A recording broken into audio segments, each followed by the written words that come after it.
여러분, 2025년 추수감사절, 뉴욕에서 100년 역사상 처음이라는 사건이 벌어졌습니다. 100년을 지켜온 미국 최대 명절의 하늘이 한국 캐릭터로 물들었어요. 스파이더맨, 미키마우스, 이런 미국 캐릭터들이 점령해온 그 하늘에요. 시니어 여러분, 우리 세대가 살아오며 봐온 미국의 영향력이 이제 정반대가 됐다는 거 알고 계신가요? 오늘 이 영상에서는 한국이 어떻게 미국의 100년 전통 명절까지 바꿔버렸는지, 그리고 그 안에 담긴 우리의 성장 이야기를 함께 나누겠습니다. 꼭 끝까지 시청해주세요. 1924년 미국 뉴욕에서 시작된 메이시스 추수감사절 퍼레이드. 생각해보세요. 100년 동안이라고요. 무려 100년 동안 매년 같은 날, 같은 시간에 뉴욕 센트럴파크 하늘에 거대한 풍선 캐릭터들이 떠올랐습니다. 지난 1세기 동안 그 하늘에는 뭐가 떴을까요? 스파이더맨, 피카츄, 슈퍼마리오, 모두 미국과 일본의 콘텐츠였어요. 기억하시나요? 우리가 젊을 때 미국 만화를 얼마나 동경했는지, 톰과 제리, 번그번니, 그런 캐릭터들이 얼마나 멋있게 느껴졌는지요. 그런데 올해 뭔가 달랐습니다. 뉴욕 센트럴파크 하늘에 처음 보는 귀여운 두 캐릭터가 떠올랐어요. 미국인들은 저게 뭐지? 라고 물었고, 한국인들은 진짜 저게 미국 하늘에 떴다고? 라고 놀랐습니다. 이건 단순한 사건이 아닙니다. 이건 100년을 한 방향으로 지켜온 미국의 전통 명절에 처음으로 다른 나라가 들어간 거예요. 우리 세대가 평생 봐온 그 순서가 바뀐 거란 뜻입니다. 그 두 캐릭터가 누구길래, 그리고 왜 이렇게 중요한 일이 벌어진 걸까요? 계속 봐주세요. 그 두 캐릭터의 이름은 더피와 서씨입니다. 넷플릭스 한국 애니메이션 K-팝 데몬 헌터스의 주인공들이에요. 더피와 서씨. 이 이름만 들으면 뭐 한 개의 애니메이션의 캐릭터인데 뭐가 대수냐고 생각할 수 있어요. 그런데 여러분, 그 퍼레이드 하늘에 떠올랐을 때 일어난 일을 들어보세요. 풍선 하나 지나갈 때마다 앞이 안 보일 정도로 사람들이 몰려들었어요. 아이들은 환호했고 부모들은 사진 촬영 전쟁을 벌였습니다. 뉴욕의 심장에서 벌어진 이 장면을 유명한 뉴욕타임스가 어떻게 보도했을 줄 알아요? 한국 캐릭터가 뽀빠이를 대체했다. 이건 단순히 새로운 캐릭터가 나왔다는 게 아니에요. 이건 세대 교체라는 뜻입니다. 100년 동안 미국 아이들의 꿈이 담겼던 그 하늘에서 이제 미국 아이들이 한국 캐릭터를 보며 환호하고 있다는 거죠. 생각해보세요. 우리 손주 세대들은 이제 할로윈 때 더피와 서씨 코스튬을 입고 다닐 거예요. 우리가 미키마우스 옷을 입었던 것처럼요. 이게 얼마나 큰 변화인지 아실까요? 그런데 더 놀라운 일이 벌어졌어요. 풍선만 나온 게 아니었습니다. 애니메이션의 주인공 그룹 헌트릭스의 노래를 부르는 한국계 미국인 가수 레이아미가 퍼레이드 무대에 직접 등장했어요. 뉴욕 센트럴파크 한복판에서 한국 노래가 흘러나왔습니다. 음악이 나오는 순간 뭔가 기묘한 일이 벌어졌어요. 현장에 있던 미국인들이 떼창을 시작했어요. 낯선 한국 노래인데 말이에요. 그리고 TV 중계를 보던 미국 가정들의 반응은요? 이게 뭐야? 너무 멋있다. 여기서 중요한 건 이게 강제된 것이 아니라는 거예요. 정치적 메시지도 아니고 누군가 밀어붙인 것도 아니고 그냥 음악이 나왔고 사람들이 자연스럽게 좋아했던 거라니까요. 한류가 미국 명절 한가운데에서 자연스럽게 흘러나온 겁니다.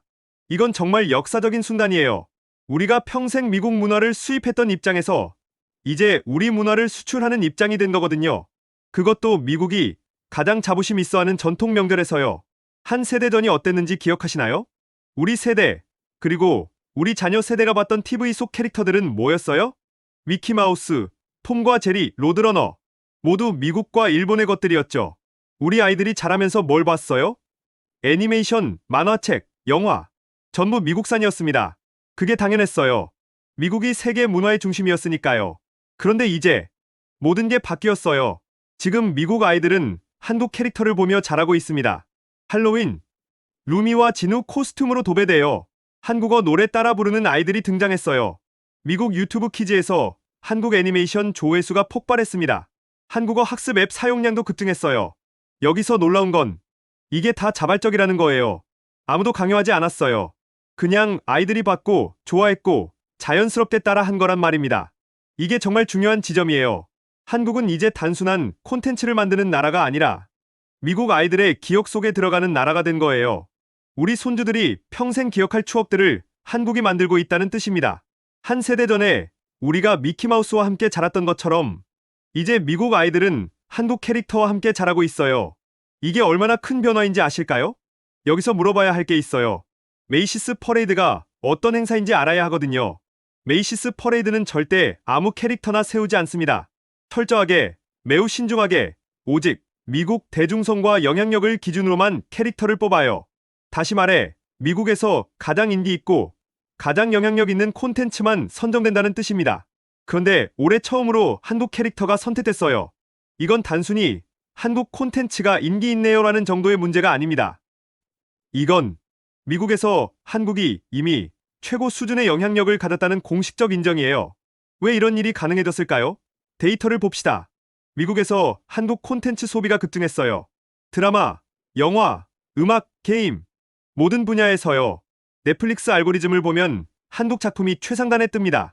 한국 음악이 미국 스트리밍 차트 상위권을 차지하고 있어요. K브랜드, K관광, K패션, 모든 분야가 폭발적으로 성장했습니다. 이 모든 흐름의 끝에 드디어 한국이 미국의 100년 명절에 올라간 거예요. 이건 우연이 아닙니다. 이건 수십 년에 걸친 한국의 성장이 만들어낸 필연적인 결과예요. 소프트 파워라는 말을 들어봤을까요? 군사력도 아니고 경제력도 아닌 또 다른 종류의 힘이 있어요. 국경을 넘고 사람의 마음을 움직이는 힘. 바로 그겁니다. 문화의 힘입니다. 영화, 음악, 드라마, 게임, 패션, 음식. 이런 것들이에요. 미국이 지난 100년 동안 세계를 지배했던 이유가 뭘 줄 알아요? 군사력도 있었지만 가장 큰 이유는 문화였어요. 할리우드 영화, 팝, 음악, 미국 드라마. 이런 것들이 전 세계 사람들의 마음을 사로잡았던 거거든요. 그래서 사람들이 자연스럽게 미국을 따랐고 미국 문화를 선망했어요. 그게 바로 소프트 파워의 힘입니다. 그런데 이제 한국도 그 소프트 파워를 가지게 됐어요. 미국 지세대가 한국어를 배우기 시작했어요. 일찍이 몇십 년 전엔 상상도 못할 일이죠. 외국인들이 한국을 여행 1순위 국가로 꼽습니다. 삼성, LG 같은 브랜드의 이미지도 더 강해졌어요. 한국 배우, 한국 가수들이 세계 투어를 벌이며 문화 외교의 역할을 하고 있어요. 방탄소년단만 생각해봐도 미국 빌보드 차트 1위, 그래미상 후보 지명, 미국 주요 시상식 무대 진출. 이런 게 우리 세대가 진짜 이 정도로 본 적 있어요? 한국은 한 세대 전엔 상상도 못했던 문화 중심국으로 완전히 이동했어요. 더 이상 미국 문화를 따라가는 나라가 아니라 미국이 한국 문화에 주목하는 시대가 된 겁니다. 여기까지 들으면서 혹시 생각하셨을까요? 이게 우리와 뭐 하는 관계인데? 아니면 우와, 정말 대단한데? 특히 이 뉴스가 더 크게 느껴질 수 있어요. 50대, 60대, 70대가 가장 크게 공감하는 이유가 뭘까요? 기억하세요. 우리가 어렸을 때를요. 미국은 정말 다른 세계였어요. 미국 문화를 따라가기만 해도 바빴던 시절이 있었잖아요. 우리 부모님 세대는 미국을 하나의 동경의 대상으로 봤습니다. 그리고 우리도 그 영향 아래 자랐어요. 자녀들도 미국의 영향 아래 자랐죠. 그런데 이제 정반대가 됐어요. 미국이 한국을 따라가고 있어요. 우리 손주 세대는 한국이 멋있는 나라라고 생각하는 시대에 살고 있습니다. 과거엔 우리가 미국 만화를 보며 미래를 꿈꿨어요. 톰과 제리를 봤고 미키마우스를 봤고 그 캐릭터들을 좋아했어요. 아, 미국은 정말 대단하네. 미국엔 정말 좋은 것들이 많네. 이런 생각 아래서요. 그런데 이제는 어떻게 돼요? 미국 아이들이 한국 캐릭터를 보며 꿈을 꾸고 있어요. 와, 한국은 정말 멋있네. 한국은 대단한 나라네. 이런 생각 아래서 말이에요. 시니어 여러분, 우리가 살아온 시간 동안 한국이 이렇게 성장했다는 거 생각해 보셨어요? 우리 세대가 힘겹게 살아온 그 시간, 그 노력이 손주 세대에게 자부심을 주고 있다는 거죠. 그게 얼마나 큰 의미인지 아실 거라고 생각해요. 자, 이제 마지막 질문이에요. 100년 된 미국 명절에 처음으로 한국이 들어갔어요. 그렇다면 다음 100년은 어떻게 될까요? 상상해보세요. 크리스마스에 더피와 서씨가 다시 등장할 수도 있어요. 한 번뿐 아니라 계속해서요. 한국 노래가 미국 차트 상위권을 지배할 수도 있고요. 이미 그런 징조가 보이긴 하지만 더 커질 거예요. 한국 콘텐츠의 IP가 세계의 어린이들의 추억이 될 수도 있습니다. 미키마우스처럼 영원히 기억되는 캐릭터가 될 수 있다는 뜻이에요. 한국 관광도 더 발전할 거고 K브랜드도 더 강해질 거고 경제 전반적으로도 더 큰 기회들이 열릴 거예요. 생각해보세요. 우리 손주들이 어른이 돼서 자신의 아이들에게 뭐라고 얘기할까요? 엄마, 한국은 뭔데 이렇게 멋있어? 너희 증조할머니 증조할아버지가 사신 그 시대엔 한국도 가난했었어. 그런데 그리고 우리의 세대, 우리의 노력을 자부스럽게 설명해 줄 거예요. 이제 한국은 정말로 뒤쫓는 나라에서 세계의 문화를 만드는 나라로 완전히 올라섰어요. 2025년의 그 퍼레이드는 단순한 문화 행사가 아니라 그 변화의 상징적인 순간으로 기록될 겁니다. 우리 세대가 봤던 미국 중심의 100년, 그 다음에는 한국의 시대가 온다는 걸 보여주는 역사적 순간 말이에요. 여러분, 우리가 살아온 시간이 정말 대단했어요. 고생 끝에 낙이 온다고 했잖아요. 한국이 그 낙을 누리고 있고 우리의 손주들도 자부심을 느끼고 있어요. 구독 눌러주세요. 좋아요도 부탁합니다.